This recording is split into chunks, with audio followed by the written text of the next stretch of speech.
Hi everyone, let's crack ইটের নতুন একটি ক্লাসে আজকে সবাইকে ওয়েলকাম করছি। আজকের ক্লাসে আমরা ডিসকাশন রাখছি জিরান্ড অ্যান্ড পার্টিসিপল নিয়ে। জিরান্ড অ্যান্ড পার্টিসিপলের উপর ভিত্তি করে প্রতিবার প্রশ্ন আসে। আমাদের ট্যাট পরীক্ষায় পেপার 1 হোক বা পেপার 2 হোক, দুটোর জন্য এই টপিকটা খুব ইম্পর্ট্যান্ট। এবার প্রশ্নটা কীরকম আসে, ফর অ্যান এক্সাম্পল, এই কোশ্চেনটা অলরেডি ট্যাটে এসছে। Swimming is good for health. Swimming যে শব্দটা সেটাকে বোল্ড বা আন্ডারলাইন করে দেওয়া থাকে, বা জিজ্ঞেস করা হয় এই যে শব্দটা আছে সেটা কি জিরান্ড না পার্টিসিপল না কি ভার্বের কোনো ফর্ম নাকি নান অফ দ্যাম, এরকম করে প্রশ্ন আসে।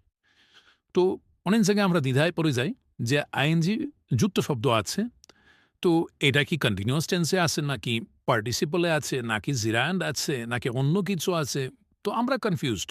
তো সেই কারণে আজকের ক্লাস নিয়ে আমরা এই যে টপিকটা আজকের ক্লাসের কথা বলছি, কারণ কি টপিকটা খুব ইম্পর্ট্যান্ট এবং ভেতর থেকে জানা খুব ইম্পর্ট্যান্ট, কারণ সাধারণ থেকে সাধারণ প্রশ্ন আমরা মিস করে দেয়। সো জিরান্ড অ্যান্ড পার্টিসিপল কী, সেগুলোর টাইপস কী রয়েছে এবং কী কী ট্রিক্স আছে যার সাহায্যে আমরা তাদেরকে আইডেন্টিফাই করতে পারবো, যেন খুব ইজি হয় ব্যাপারটা আমাদের কাছে তাদেরকে আইডেন্টিফাই করা, যেন খুব পরিশ্রম না। অনেক ক্ষেত্রে কী হয়, আমরা অনেক কিছু পড়ি, তার জানা সত্ত্বেও আমরা পরীক্ষায় গিয়ে সেটাকে করতে পারি না। সো এখানে কিছু অ্যাডভান্সড রুলস অ্যান্ড ট্রিক্সও আছে যেগুলো তোমাদের সঙ্গে আমরা কথা বলবো। সো আজকে ক্লাসটা বেসিক্যালি এটা নিয়ে।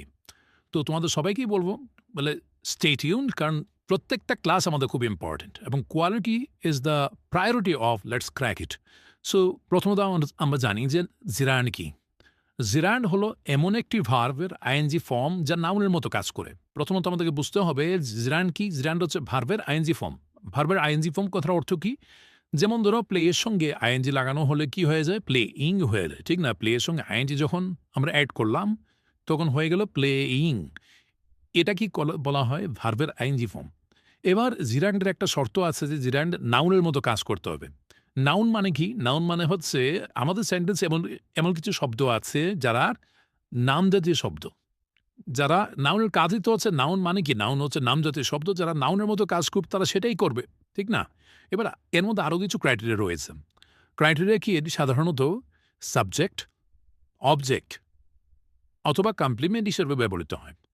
তো ভার্বের আইএনজি ফর্ম সেটা নাউন হতে হবে, সঙ্গে এই জায়গাটা খুব ইম্পর্ট্যান্ট যে সে সেন্টেন্সে কীরকম থাকতে পারবে।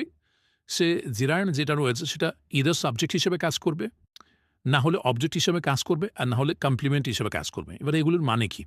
এগুলোর মানে হচ্ছে সাবজেক্ট হচ্ছে সেন্টেন্সের কর্তা। আমরা যখন কোনো একটা সেন্টেন্সের ভার্ভকে কে দিয়ে প্রশ্ন করি তখনই কিন্তু আমরা সাবজেক্ট পেয়ে যাই, এবং সাবজেক্ট ব্যতীত সেন্টেন্সের বাকি অংশটাকে আমরা অবজেক্ট বলে থাকি। আর কমপ্লিমেন্ট কি? কমপ্লিমেন্ট হচ্ছে সেন্টেন্সের ওই অংশটা যেটা বাড়তি কিছু ইনফরমেশন আমাদেরকে দেয়।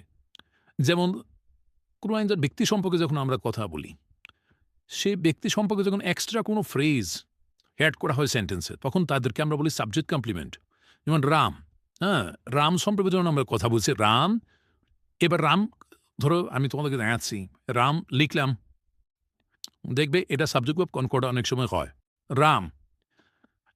এবার আমি লিখে নেন দ্য ম্যান অফ ওয়ার্ডস, ঠিক আছে? কি বললাম? দ্য ম্যান অফ ওয়ার্ডস লিখে আবার কমা দিলাম। এর মানে কি? মানে হচ্ছে রাম যে ব্যক্তিটা, যে কথার পাক্কা। এবার এই যে সেন্টেন্সটা কেন ফ্রেজটা কেন ইউজ করা হলো? এটা কমপ্লিমেন্ট করা হলো সাবজেক্টকে, যে সাবজেক্টে কীরকম, সাবজেক্টটা কীরকম সেই সম্পর্কে আমাদেরকে আইডিয়া দেওয়ার জন্য। এটাকে সাবজেক্ট কমপ্লিমেন্ট বলা হয়। এরকম করে সব কিছুই কমপ্লিমেন্ট করা যায়।